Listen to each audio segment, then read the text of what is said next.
belajar firman Tuhan di dalam Matius pasal 1 ayat 23. Firman Tuhan mengatakan demikian, sesungguhnya anak darah itu akan mengandung dan melahirkan seorang anak laki-laki, dan mereka akan menamakan dia Immanuel, yang berarti Allah menyertai kita.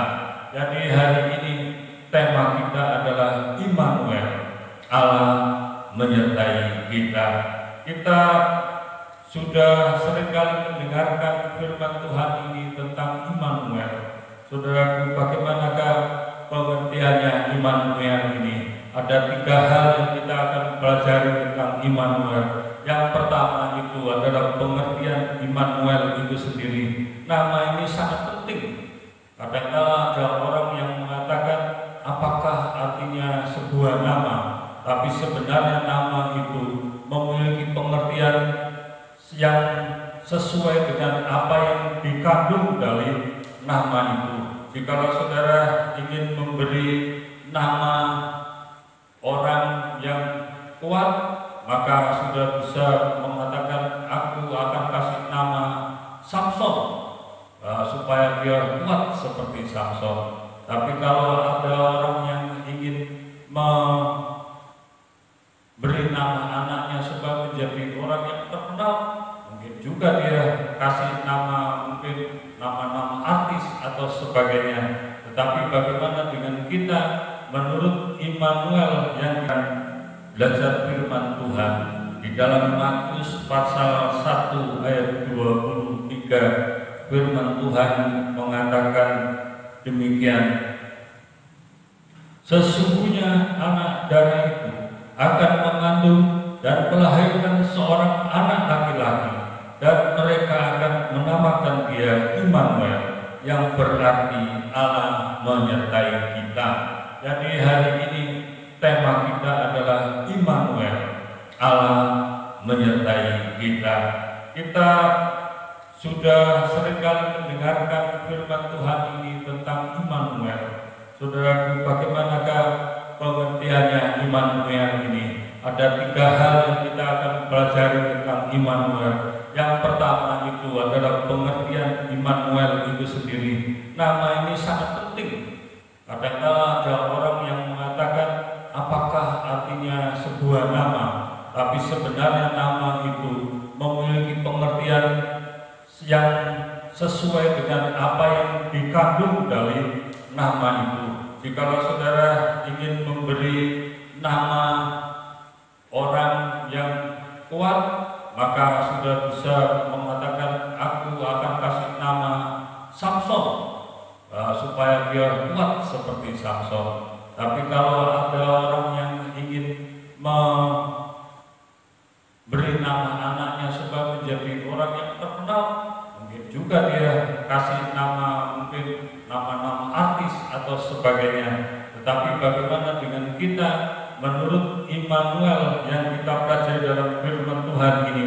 Firman Tuhan ini menjelaskan kepada kita bahwa kita memiliki nama Immanuel itu bukan hanya sekedar nama, tapi nama itu adalah sesuai dengan arti pengertiannya, bahwa Immanuel dalam bahasa Ibrani itu mengapa di dalam Alkitab diterjemahkan langsung seperti firman Tuhan dalam bahasa Indonesia Immanuel, artinya Allah beserta dengan kita. Dalam bahasa Inggris dan bahasa-bahasa yang lain di seluruh dunia itu diterjemahkan sesuai dengan nama dari suku bangsa tersebut. Nah, kenapa seperti itu? Karena setidak-tidaknya dalam firman Tuhan ini orang atau manusia di seluruh muka bumi harus mengerti bahwa Allah itu sedang menyertai manusia, Allah itu sedang menyertai kita semua. Dan kalau kita melihat siapa yang mengenal Allah itu, maka kita bisa mengerti dimanapun kita berada, itu selalu Allah ada di sana. Kalau kita sedang di dalam gereja, oh Allah di sini. Kalau kita sedang tidur, oh Allah juga ada di situ. Kalau toh kita bisa berdiri di atas langit, Allah ada di sana. Kalau kita bisa berdiri di puncak gunung sekalipun, Allah juga ada. Karena Allah itu selalu menyertai manusia kemanapun itu manusia berada. Nah, saudaraku sekalian, juga Allah ini yang begitu luar biasa itu. Allah itu akan menyertai kita sehingga kita tidak perlu takut kalau kita sendirian, tidak perlu kita sedih dalam kesendirian. Oleh dalam kesedihan itu Allah juga hadir di tengah-tengah kita.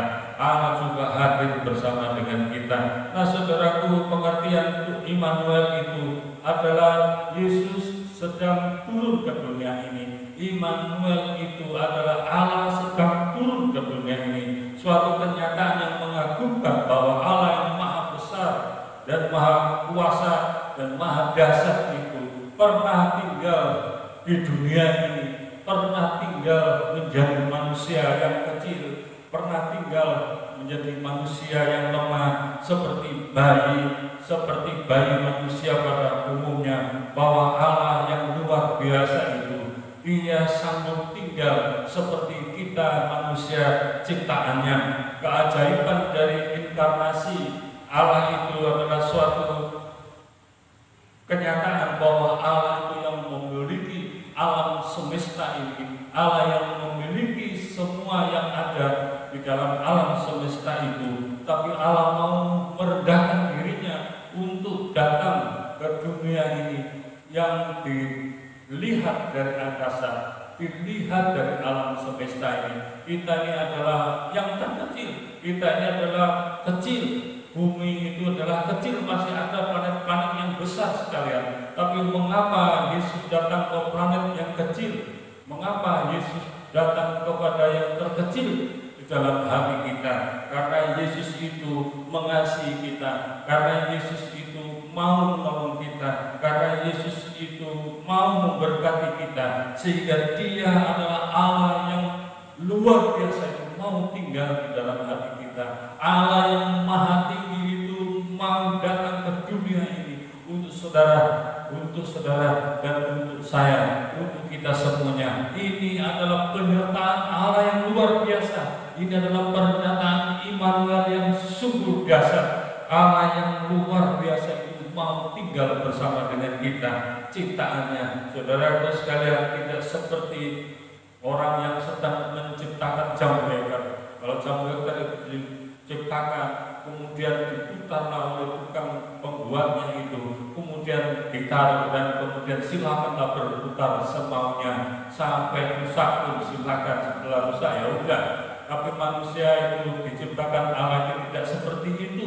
Allah menciptakan manusia dengan kasih-Nya yang luar biasa, sehingga Dia juga menyertai manusia dengan segala kesulitannya, menyertai manusia dalam segala kelemahannya, menyertai manusia dalam keluh kesahnya. Allah sungguh mau memberkati manusia, Allah sungguh memperhatikan semua manusia, sehingga Allah Immanuel itu, yaitu Allah yang mau turun ke dalam dunia ini dan mau tinggal dalam hati kita. Dalam Filipi 2 ayat 7 di sana disebutkan bahwa Yesus itu Allah yang luar biasa itu sampai mau mengosongkan dirinya, meninggalkan kealahannya.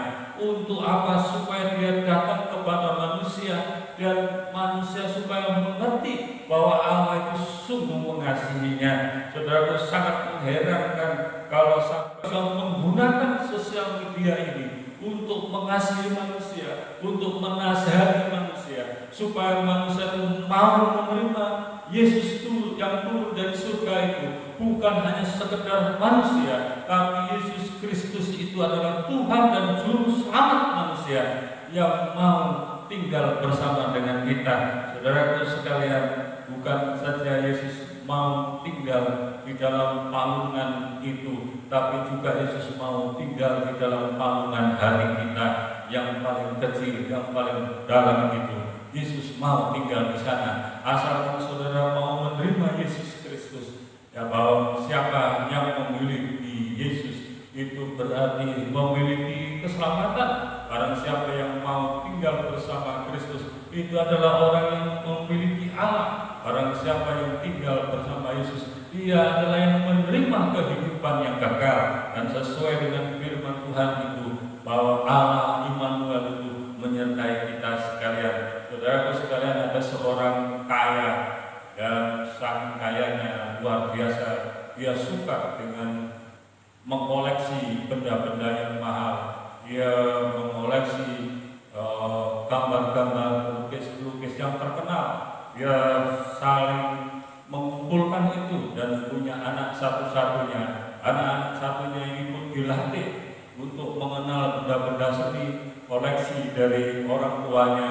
Dan anaknya ini semakin hari semakin mengerti bagaimana menjadi seorang kolektor dan memelihara koleksinya yang begitu luar biasa itu. Dan suatu saat ternyata dalam negaranya itu ada peperangan, dan oleh karena terjadi peperangan maka negara membutuhkan tenaga anak-anak muda itu. Tapi dengan sungguh rela hati orang kaya ini merelakan anaknya untuk mengikuti ketentaraan dan maju di dalam medan perang. Ya, orang tua ini berdoa terus supaya anaknya itu tidak mati dan anaknya itu menjadi selamat oleh karena dalam peperangan yang luar biasa itu. Tetapi apa kabarnya 3 minggu kemudian ada telegram yang datang kepadanya, dan telegram itu isinya, anakmu sudah gugur di medan perang. Oh, sebagai orang tua yang satu-satunya, memiliki anak satu-satunya, dia begitu sedihnya melihat peristiwa ini. Ketika hari berhari-hari, kemudian suatu malam datanglah seorang, dibuka pintu rumahnya, dia mengetuk, "Permisi Bapak, tolong bukakan pintu." Ketika dibuka itu, ternyata ada seorang prajurit di depan pintu itu ingin masuk dalam rumahnya dan dipersilakan. "Oh ya, silakan Pak, masuklah ke rumah." Saudara, prajurit ini dia mengatakan, Bapak kan sudah mengerti kabar bahwa anak Bapak sudah gugur di medan laga." Dan bapaknya mengatakan, "Iya, saya tahu, telegramnya sudah datang. Hari ini saya mau ke sini mau menyerahkan sesuatu kepada Bapak, dan anak Bapak itu telah meninggal dan dengan di pangkuan saya, sehingga saya mengerti betul anak Bapak itu. Oleh karena saya hanya bisa mau melukis, maka saya lukislah anak ini." Dilukislah saudara dalam itu, dan lukisan itu diserahkan kepada orang tuanya. Dan ketika diserahkan orang tuanya, dia lihat, karena dia adalah seorang kolektor benda-benda seni dan lukisannya banyak orang yang terkenal, dia bisa menjadi koleksinya. Tapi ketika melihat gambar itu, dia begitu secara keahliannya dia menilai itu sebenarnya gambar yang tidak bagus, gambar yang biasa saja dari seorang biasa yang sedang melukis. Dan tetapi yang berharga itu karena anaknya itu yang digambar, walaupun tidak sempurna adanya, dia terima kasih, lukisanmu itu sangat bagus, aku terima kasih. Dan akhirnya permisilah seorang tentara itu keluar. Dan kemudian hari saudara, beberapa bulan kemudian, seorang kaya itu menuliskan wasiatnya ke hadapan pengacaranya supaya besok wasiatnya kalau dia meninggal bisa dibaca, dibuka wasiatnya itu apa. Ya betul, sudah beberapa hari kemudian dia meninggal setelah menulis wasiat itu. Ternyata pengacaranya membuka halaman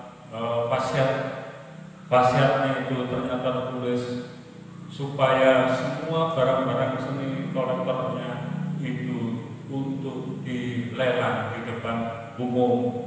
Dan syaratnya itu yang pertama dimulai dari foto lukisan tentara itu oleh anaknya. Saudaraku, maka diumumkanlah di kota itu, semua orang datang dalam pelelangan hasil seni budaya, seni lukis, seni benda dan sebagainya itu. Semua di kota hadir untuk mau membeli karya-karya dari orang kaya ini, koleksi-koleksi dari orang kaya ini untuk didapatkan dalam pelelangan itu.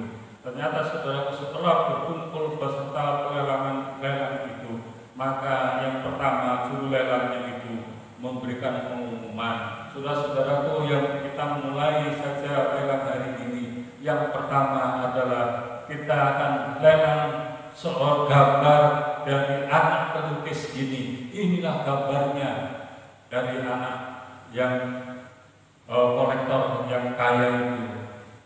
Terus semua orang protes, udahlah, jangan yang foto itu, jangan gambar itu, gambar yang lain aja. Itu benda-benda yang lain aja yang dimulai. Kalau itu kan soal anaknya, udahlah, biar aja lah itu. Mengapa begitu, saudaraku? Karena memang lukisannya kan lukisan dari tentara itu. Dan ketika itu diberitahukan, juru lelangnya marah. Oh tidak, saudara, semua ini memang akan dilelang, tapi dimulai dari gambar anak orang kaya ini supaya ada lelangannya. Jadi kita mulai saja harga lelang ini, foto atau gambar atau lukisan anak orang kaya ini $100. Dan semua orang mulai mengatakan, wah itu terlalu mahal, wah itu, dan semua terdiam, tidak ada yang mau membeli. Itu tunggu sama juru lelangnya. Ada yang membeli, ada yang mau ini $100, ada yang membeli $100 lukisan ini. Tidak ada seorang pun dalam ruangan itu mau membeli itu. Tapi mendadak di dalam situasi yang seperti itu datanglah seorang yang masuk dalam lelang itu. Dan kemudian dia angkat tangan, aku mau $100 untuk gambar itu. Dan kalian melihat seperti itu, wah, semua orang memandang kepadanya. Dan juru lelang itu mengatakan, Pak, mengapa engkau bersedia membeli gambar anak orang kaya ini dengan $100? Apakah engkau nanti tidak kecewa? Apakah kamu sungguh-sungguh mau membeli ini? Dan orang tersebut mengatakan, aku tahu siapa anak itu, aku mau membeli lukisan itu $100. Dan juru lelang mengatakan, ya kami tunggu 10 detik, siapa yang mau membeli meningkatkan ini? Itu tunggu, tidak ada satupun orang yang membeli lukisan gambar dari anak orang kaya itu. Akhirnya malah diketok, ya sekarang lukisan itu, gambar dari anak orang kaya itu berhak Bapak terima. Saudaraku, akhirnya Bapak itu menerima gambar dari anak orang kaya itu. Tapi juru lelang itu mengatakan, saudara-saudara, demikianlah lelang pada hari ini sudah selesai, karena gambar anak itu sudah dibeli oleh orang yang menerima hari ini. Dan semua pada protes, wah, gimana, itu kan banyak barang-barang yang luar biasa, lukisan yang luar biasa, kok enggak dijual? Ya saudaraku sekalian, saya akan membacakan wasiat dari Bapak itu. Juru lelang itu mengatakan, barang siapa yang menerima lukisan gambar dari anakku yang apa adanya itu, maka semua barang koleksiku aku berikan juga kepadanya. Saudaraku, semua orang hari itu melongo karena dia tidak mendapatkan apapun juga kecuali orang yang mau membeli lukisan itu. Saudaraku sekalian, demikian juga dengan kita. Kita memang tidak memiliki apapun. Kita tidak memiliki kekuasaan yang luar biasa. Kita bukan apa-apa, kita adalah manusia biasa, tapi Yesus itu Allah Immanuel yang mau menyertai kita. Barang siapa yang mau menerima Yesus itu, maka semuanya itu diberikan kepadanya. Barang siapa yang menerima Yesus sebagai manusia itu, maka ia akan menerima hidup kekal bersama dengan Allah di surga, karena Yesus adalah datangnya dari surga, karena Yesus itu adalah Allah yang memiliki surga dan kita semua. Haleluya, puji Tuhan. Demikianlah firman Tuhan. Bila firman Tuhan ini menguatkan kita, menghibur menerima Yesus Kristus apa adanya. Biarlah Yesus itu Immanuel, Allah menyertai kita di dalam kehidupan kita dengan pasti seperti apa adanya. Dalam kondisi itu maka Allah itu betul-betul menyertai saudara, memberkati saudara. Haleluya, puji Tuhan. Kiranya Bapa di surga Engkau memberkati semua orang yang sudah mendengarkan firman ini. Yang sakit Engkau sembuhkan, yang susah Engkau hiburkan, yang miskin Engkau memberkati mereka, yang kaya Engkau memberkati mereka, supaya mereka dapat punya hati yang belas kasihan untuk dapat menolong orang lain. Yang kita Tuhan pakai supaya mereka menjadi berkat banyak orang. Tuhan Yesus, Engkau memberkati anak-anak-Mu yang mau bersedia menerima Engkau di dalam kehidupannya. Terpujilah nama-Mu, hamba-Mu berhenti berbicara, firman terus berbicara dalam hati kami. Haleluya.